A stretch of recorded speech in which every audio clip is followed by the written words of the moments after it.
I'm Dawna Hetzler. And I'm Sally Smith. We, just like you, are bravely walking through the dark valleys of life in hopes of scaling joyful summits. We believe that safe and trusted women are a force to be reckoned with. When we climb together, we can reach the mountaintop. Many of our challenges come from feeling as if we are stuck while trying to ascend, hiding in crevices, waiting for storms to pass. Might we suggest that you have a more proactive role in reaching the peaks of your own life? Let's laugh at the untruths we were taught, from the common religious myths to the lies we believe about our situations and about ourselves. It is our hope that our time together brings you solace from life's daily drudgery and a bit of lighthearted laughter. This is a safe place where you are welcome, right where you are, even in your questions and doubts. So rise up, sister. It's time to conquer together. And we certainly hope you'll say, "Now that's funny."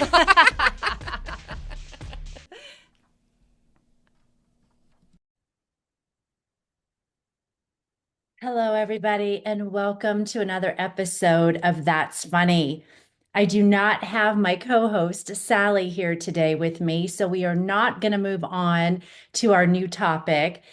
She is traveling this week, so you get me for a couple more episodes, and I just want to make a few comments on that crazy topic that we've been dealing with, to fear not.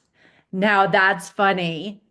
Gosh, I miss the delay with Sally. I actually miss being in studio with my girl. But in the meantime, I just wanted to reach out and say thank you for all the comments about our last discussion in the Q&A. And the one topic I wanted to come back and address is the topic, or the question, I guess, if you will, is the question of I fear rejection. And it's silly that I fear rejection because I don't like people, or I think we might even said I hate people.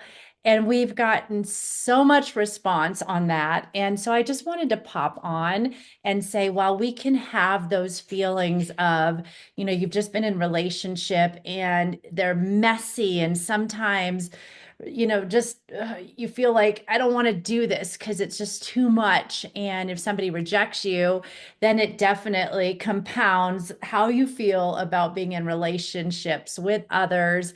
And it's tricky, right? So thank you for the outpouring of questions that you sent to us. And we so appreciate you journeying with us in this conversation. We certainly didn't mean that like we hate people. We meant that it is difficult to do deep relationships with others without complication, is basically what we were trying to say. So I wanted to clarify that. And then I just wanted to share for a minute on how people have enhanced my life, deep relationships. And one of the things is it's advanced my spirituality. I've had friends come alongside me and pray through really difficult decades in my life, who have helped me track through the wilderness of suffering, of heartache, of waiting for answered prayers. And they've trekked with me and prayed. And looking back, I would not have made it without those who love me, who stood beside me and prayed with me. So that's one of the things. I've had people in my life speak from God messages to me that were confirmed, that gave confirmation of what God was doing in my life. And I've also had people come alongside me spiritually who've seen gifts within me that I couldn't see within myself, not only on the spiritual walk, but also in my career. I've had mentors who've helped me with my career, who have helped me advance my knowledge in my industry. And just even something as simple like my mother-in-law, I call her my mother in love, who has texted me hopping onto a plane, busy going from Colorado to Florida, working, and just receiving that text that says, do you know God is with you and He's getting you there safely and faithfully? And so while relationships, we have these ups and downs, overall, they are so beautiful to journey with others. In fact, God made us to journey together, even though they get messy and complicated. So just wanted to pop on and give you that word today. Some of us are, extrovert, some are introvert, some are like kind of in the middle. I tend to be like right in the middle. So I love being around people. It energizes me, but the older I get, I find I have to recoup a little bit more.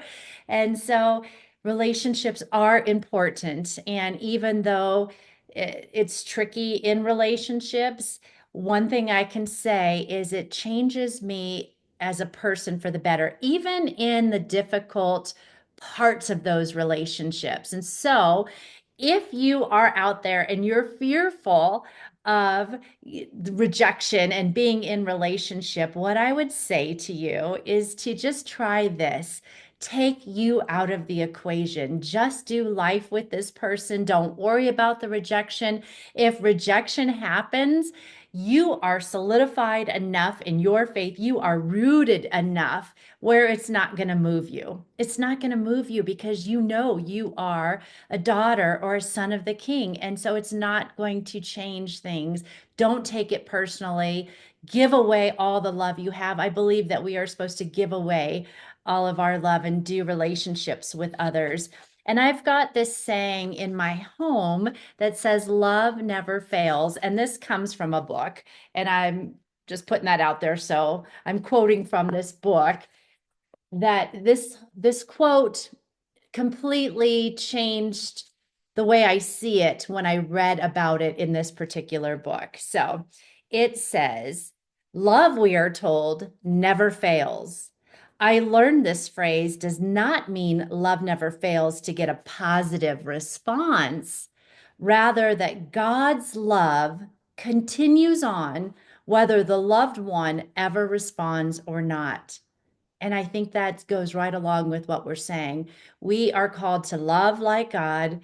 And whether or not that person rejects you, whether they accept God, whether they accept you, whatever it is, that love should continue on whether that person responds or not. So that's what I'm going to leave you thinking on this week. I thank you so much. It means so much to both Sally and I that you are giving us feedback and you are trekking with us. So thank you. I will be on next week, I believe alone, because Sally will be traveling back. And so I will just pop on with some more Q&A, and I will see you next week. And don't believe the lie to fear not. Now that's funny. Have a great week, everybody. From the heavens high above, I feel the touch of His laughter and love. In every moment, tear and smile, God's humor is heard, every step, every mile. Keep walking, dear sister. You've got this.